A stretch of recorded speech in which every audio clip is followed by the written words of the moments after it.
The desolate waste of the Mojave Desert is an unforgiving hellscape, with Casadors, raiders, and other mutated creatures created from the fallout. Even the most grizzled of veteran natives can meet a gruesome end. However, what if in a galaxy far, far away, one of the very Imperial StormTroopers that has experienced everything from the fall of republics, the rise of empires, to Galactic Rebellion find themselves stranded in this strange land? Would they survive? So the question is, can you beat Fallout New Vegas as a Stormtrooper? But first off, as thanks for the support on the channel lately, especially with the last challenge run, I have graciously decided to add captions. Let me know if there are any mistakes down in the comments below. With that out of the way, let's talk rules and restrictions. I will only be using energy weapons, no companions other than Veronica to get me into the Brotherhood of Steel. I will also not be using the Screech Skull as I'm a trooper, not a negotiator. Build for this run is rather simple. We have one strength, so I can accurately recreate the exquisite aim of Stormtroopers by not meeting the strength requirement for any weapon. Then it's 5 perception, 8 endurance as I can't properly aim so I need as much HP as possible, 8 intelligence, 8 agility, 9 luck as this is another crits build, let's go! I really take the time to just analyse Doc Mitchell's questions, really think like, who am I as a person? Tag energy weapons, medicine and repair. I choose fast shot that gives a faster fire rate for decreased accuracy for even more LARP, and small frame bringing agility up to 9. I do this because reload speed is based on your agility, and since I'll be spamming shots more than scammers in my emails, I'll be needing this. I drop everything but my trusty laser pistols. I refuse to use any of these prehistoric ballistic weapons these wasteland savages use. There's also one more restriction I didn't mention. I will be permanently breaking both my arms using the console commands as I can't risk my raw gamer talent ruining this LARP. The console makes it impossible for my arms to be mended, so we'll stay like this the entire run. I cleared Doc Mitchell's house better than the Jedi Temple. After talking to Sonny to practice my aim, you'll all get to see a master at work. What? It's just an ordinary crabby. Oh my goodness! It being so good, I reload a save because I don't have the ammo to waste. Fortunately, geckos aren't that bad even with the shots going over their head. Before we start any Good Springs quest, heading east we arrive at Good Spring Cave. After clearing it of coyotes with a surprising amount of accuracy, I loot the 2 Wastelander corpses with one of them containing a laser pistol and cells. But the real reason I came to this cave in the first place is to loot the Bright Follower corpse that's always here, as they always have some form of energy weapon and ammo on them. Upon exiting the cave I get jumped by coyotes after one of them expertly dodges 5 of my shots. I tactically retreat to preserve my dwindling ammo supply. Speaking of ammo, I sell everything I don't need to chat and buy his energy cells. I witnessed the personification of Twitch chat talking to a woman. Head over to the petrol station and talk to Ringo to steal his stuff as I'm going to need as many caps as I can get. Because, just for fun, I decided we're going to get all the unique energy weapons in Fallout New Vegas. Here's the list on the screen, excluding DLC/quest weapons and the Alien Blaster which requires Wild Wasteland. Out of the remaining 10 weapons, 4 of them could be purchased, so yeah, I'll need a lot of money. Carrying on, I convinced both Sonny and Trudy to help with the powder gangers. I level up and actually put points in the guns first to get it to level 30. Do this because you need a gun skill of 30 to get rapid reload, which increases reload speed by 25%. I learned pretty quickly that it's next to impossible to hit anyone from range. I have melee ones chase me so I can actually hit them, and for range ones I just run towards them and pray I don't die. It's quickly Jover for Joe Cobb. I complete the quest, sell the spoils to Chet and head up to Good Spring Cemetery to collect the snow globe and Benny cigarettes, then head off into the waste towards Prim. On the way I deal with some troublemakers, get blown up like usual, loot their belongings as a Stormtrooper salary is not enough of all the workplace hassles such as getting stranded on an irradiated shithole. I arrive at the NCR garrison, help myself to their supplies, and you would have guessed I step on a landmine again.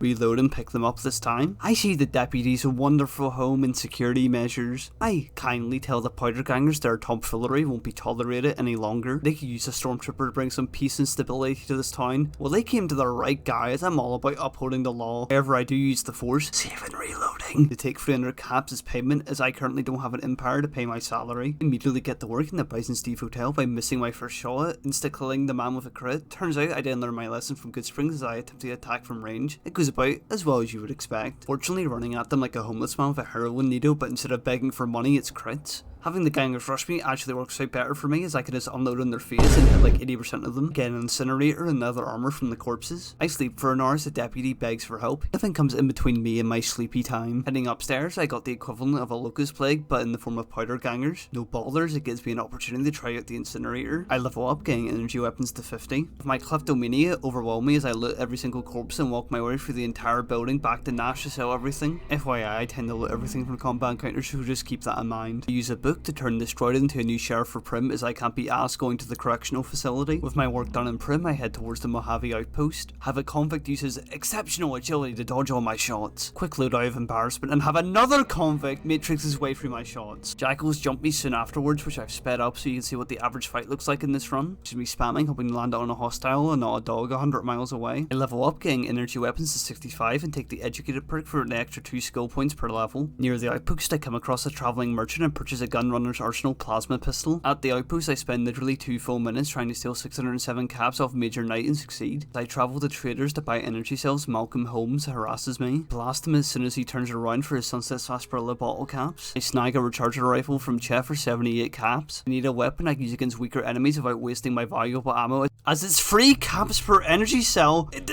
in this economy. I also get a plasma pistol mod for increased 7 damage per shot. I spend way too long trying to kill 3 Raz Scorpions, as the recharger rifle is about as effective as a water gun without crits. Fortunately, the plasma pistol performs excellently against some jackals as it kills them in 1 to 2 shots. Hearing gunshots on my way to Nipton, I go to investigate. Is Jacqueline killing Thomas for his star bottle caps? I continue this cruel cycle by killing Jacqueline for her bottle caps. I arrive at Nipton. I witness something that makes me sick to my very core. Holy shit! It's the 99% of people who watched my last video but didn't subscribe! I immediately take action and show what we do to non-subs around here. I'm glad that's over. Luckily it's just you and me, subscribers.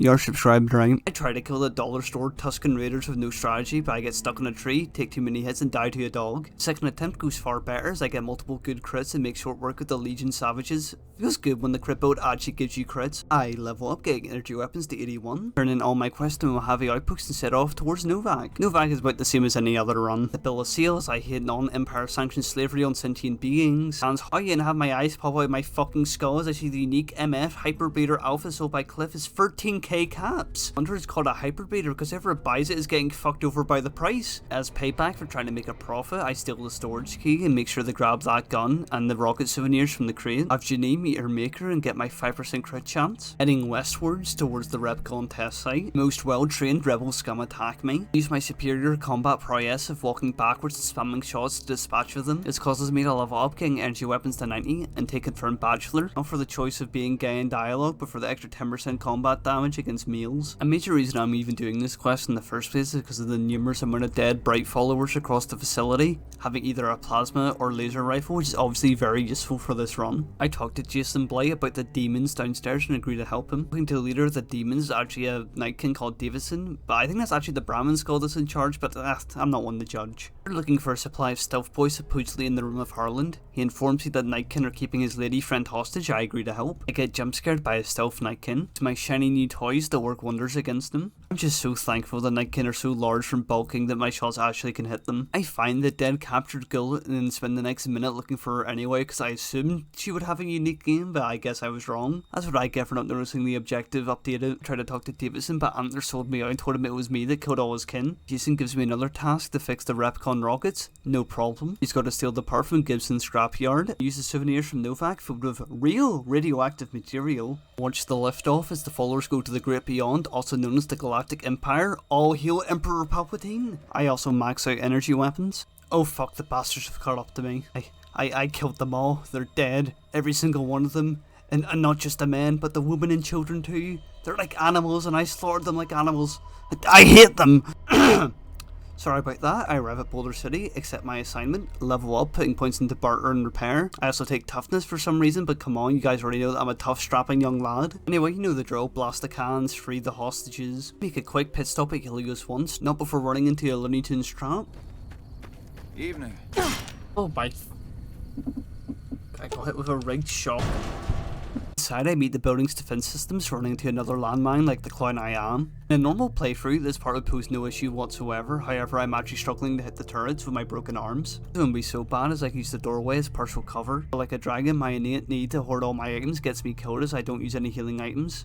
I'm nearly completely out of laser rifle ammo. Oh my god, I fucking love this run. With some more getting face to face with droids and spamming laser rifle shots, more so than a Discord mod sending illicit pictures to any stranger with an anime profile pic. I repair a maintenance droid that acts as the terminal required to power Archimedes. This is required to get one of the unique energy weapons we'll require later. With my eyes destroyed by the bright light, I tell Rivas I powered Helios 1, excluding the part where I send it to a mini Death Star in space. However, my quest for energy weapons doesn't stop as another lies within the Starlight building previously known as Repcon headquarters. There is a very hard locked door you can pick in the first floor, but I'm going to go where I can get this without any lockpicking skill. I begin by collecting the key off the turret guide and collecting the key card upstairs, using it to unlock a door going up to the second floor, hacking a very easy terminal to add my face to the security system, collecting the second key card on one of the desks, during the top floor looting the Brotherhood of Steel corpses next to the rubble. Behind them, near the rubble, is another briefcase with the third key card needed, using this to go through another locked door back down to the second floor and through another locked door back to the first floor, and finally going through the destroyed floor and then to the right. You'll see the QT-35 matter modulator. This is a fantastic gun that uses microfusion cells, so will become my main gun throughout most of the run. Anyway, now I can use the terminal to unlock the very hard locked door from earlier and leave Repcon HQ. As I leave to gather another unique energy weapon, I crash Vertibird on the south of the map. I notice my HUD light up. It's these fucking Tusken Raider bastards again! I tried burning them alive, then I realised, oh yeah, I got the QT-35. After being shocked because of the Legion using my own tactics. Why are the Legion running so far away? Trying to chase them down and make an unfortunate discovery. Oh fuck, I'm not wearing armor. Spacesuit that I forgot to mention I picked up from the test site broke. However, it matters little as the QT-35 obliterates the Tuskens. And by little, I mean I fucking die and have my game freeze and crash. Hey, at least it didn't corrupt my footage unlike last run. Second attempt goes a lot better as these proud patriot bighorners of the Empire charge at the Tuskens. I may have accidentally turned one of them into slop, but death for the glory of the Empire is better than a life of mediocrity for oneself. You have to stoop low enough to wear Tusken armor for protection. To attempt to repair my armor, but it's gonna be 1,000 caps to repair my armor. Yeah, no, fuck that. I travel back to my rat stash in Goodsprings as items don't despawn in this dumpster. I don my old leather armor and head back towards the crash site. I can do a horde of the most thriving group of rebel scum, but they're relentless, causing me to actually use healing supplies, even getting me down to as little as 1 bar of HP, or more specifically 12 HP. But no amount of virgin rebels is enough to beat a singular Chad stormtrooper like me. This, however, doesn't mean I'm John Wick, as you can see in the clip where I try to bob and weave through blaster fire by the droids protecting the Vertibird and die. I think for a second time, I actually use consumables, but this fails too. Third time's the charm, and I think for the first time ever I used the NCR radio to call in a ranger support. Looking back on it, I think this counts as me using companion, but let me know what you think in the comments. So you want, this ranger knows no fear, going headfirst into a group of hardened sentry bots and Mr. Gutsies. While they're busy killing her, I come in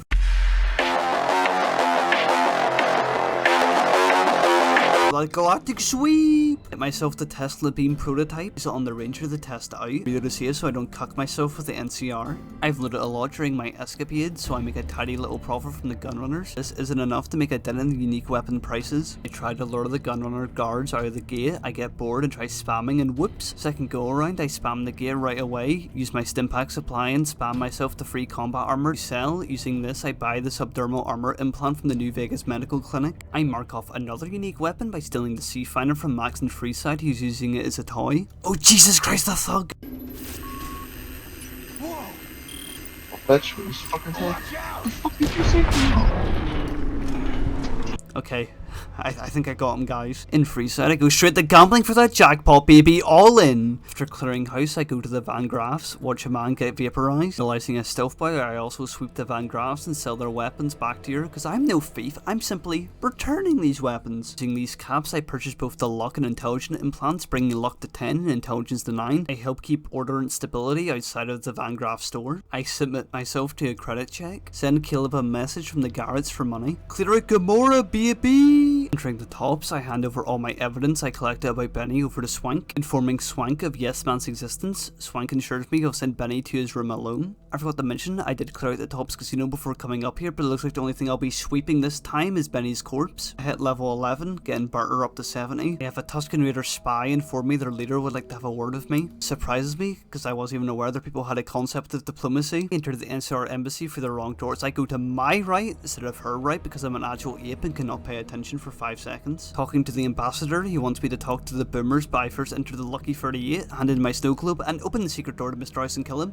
You know, nothing major. Yep, that's right lads, this is an NCR playthrough, and let me go through my reasoning for this choice. Tuscans are a little more than technological backward savages, so it didn't really fit the run. Mr. House is an autocrat who wants to go into space, so that kind of works. However, I don't think the Empire would be too happy about other people colonizing planets without their say-so. And yes man, it's just anarchy, which doesn't really fit either. Oh yes, they are a corrupt republic. However, a republic is just an empire that hasn't formed yet. And more importantly than that, I'm a Brotherhood dick rider and they can get an alliance. So yippee! With my rambling out of the way, I purchased the remaining implants from the clinic, excluding the charisma one because that one's dog ass, making this on stream my final special stats for the run. Ignoring any advice, I continue my mission for the NCR by hugging the left wall and run towards the gate, only breaking one of my legs in the process. Now, the boomer quests are pretty boring, but we need this Blackwell key in the filing cabinet for Vault 34. Now, there is this ant quest that I thought was pointless because I skipped through the dialogue. Turns out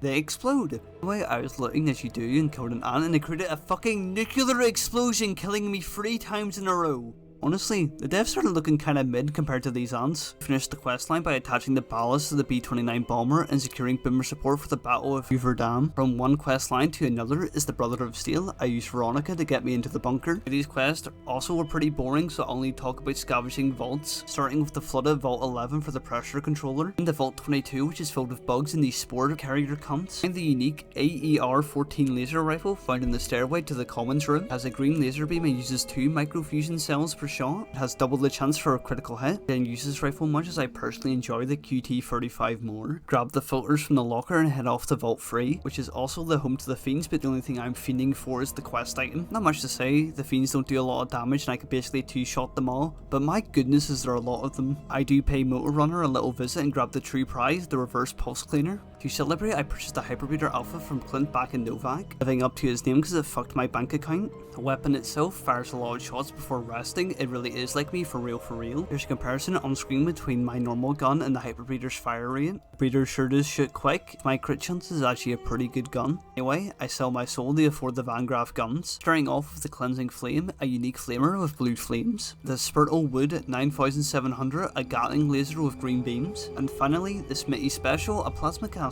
With my life savings gone, it's back to the Brotherhood quest with Vault 34, a vault filled with radiation and ghouls. Other than being a maze, it isn't too bad as the Hyperbreeder makes short work of the ghouls inside. Not gonna lie, I spent over half an hour in this vault getting lost as you have to go around, go underwater, get to this pump to go back again. It's just a big hassle. After killing enough ghouls, I hit an important milestone, level 16, because I get one of the best perks in the game, better criticals. Extra 50% crit damage, which is a must have in any crit build like this one. A fun fact, as I was skimming through the footage to make the script, I actually cut this part out. So, sorry, to ruin that perfect image all of you have about me in your head, it's only 99% true and not 100. Because yes, I can make mistakes, I know, completely shocking. I do kill the Overseer to get into the armory. And the unique pulse gun, this is mainly used against droids and I believe power armor, so not exactly useful for this particular run, but cool nonetheless. FYI, this vault also has my favourite weapon in Fallout New Vegas, the All-American, so I recommend if you're ever playing Fallout New Vegas normally to snag this rifle from the vault, it's worth the headache.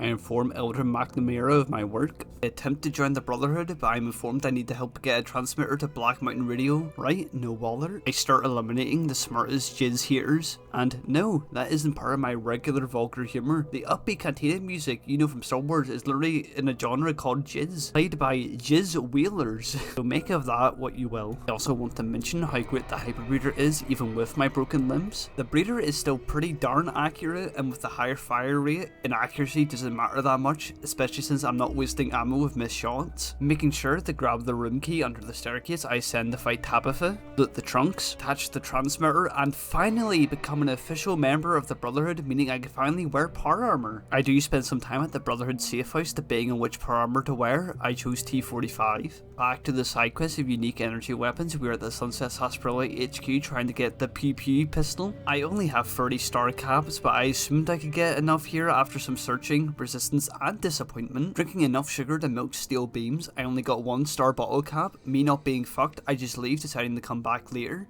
I don't do this. Yes, I know I could have went on the wiki and gone to locations to get a guaranteed star bottle cap, but man, I've already spent like 12 hours in this run or something, so by this point I just couldn't be fucked. Looking back on it, I should have done this. I already wasted my time anyway, so I should have spent like the extra like 20 minutes finding bottle caps. I'm also just gonna rip off the band-aid now. Much like how I forget to upload to this channel on a consistent basis, I forgot another unique energy weapon. The YCS 186, a unique Gauss rifle found at a mercenary camp east of Brooks Tumbleweed Ranch. With my side quest officially failed, I return to the ambassador who wants me to help soothe things over to the kings.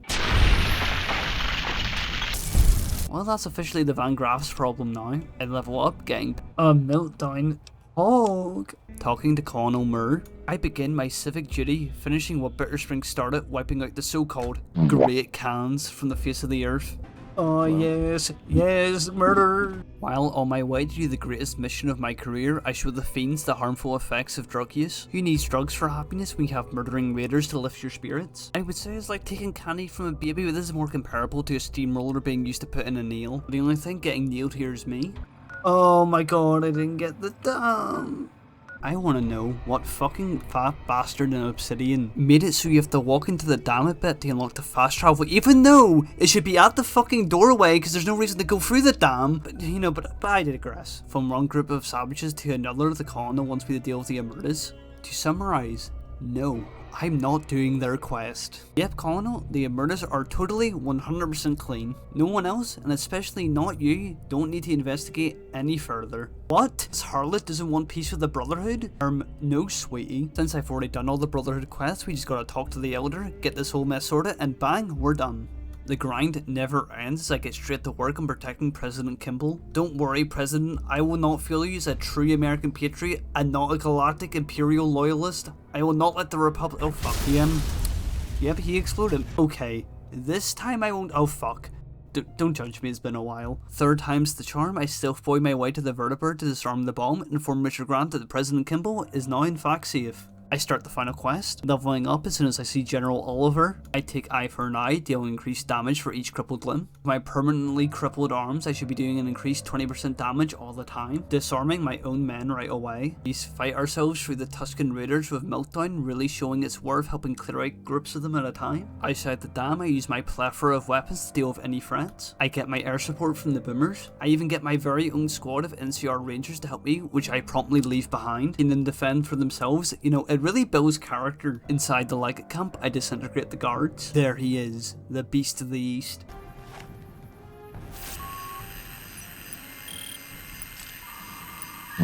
Okay, he must be part of that Jedi cult, because how else is his blood brushing off a whole ass space laser? Like extended family, finding out you just won the lottery, I get absolutely surrounded. Despite my technology and endless vast of healing supplies, basically does me in with a stick. Okay, second time's the charm, and I cancel the beam. Third time's the charm yet again! While he's on his ass from the laser, I charge him. Consume enough performance enhancing drugs that I can be classed as an athlete. Legate dies incredibly easily, which is honestly kind of anticlimactic. I inform General Oliver the dam is secure, and now we can finally answer the question. Yes, you can beat Fallout New Vegas as a Stormtrooper. Tron took just under 13 hours to complete. Starting off it was tough, but as I leveled up and got my hands on the QT-35, and kind of turned into a cakewalk. My aim may not have always been on point, but the sheer firepower more than compensated for missed shots. It's only solidified when I got the Meltdown perk, making it a breeze to clear through groups of enemies. Looking back on this run, I would redo it without the unique weapons to make it more of a challenge, but it's already a challenge to getting you to like and subscribe, baby. Leave any suggestions for games or other challenges you want to see on the channel. Have a good day and goodbye.